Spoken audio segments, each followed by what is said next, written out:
The quickest way to lose belly fat is to reduce the consumption of some carbs. For many people, doing this is not easy. Because it means to leave aside breads, cakes, cookies, soda, and candies. But if you avoid these foods, at least during the week, it will help a lot.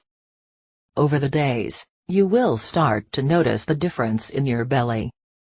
And of course, the right way to do this is to replace these kinds of foods with others.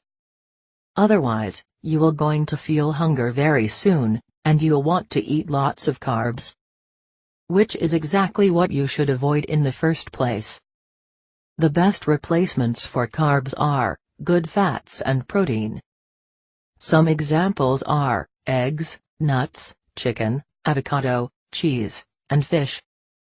Practicing some physical exercise also helps to accelerate the process, although it is not necessary to lose belly fat.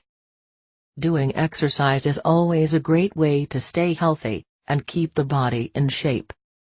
And if you want to go further, to have that amazing sexy body that will attract many looks, access the link in the description, right below this video. If you liked this video, click on like below, and subscribe to the channel. Good luck.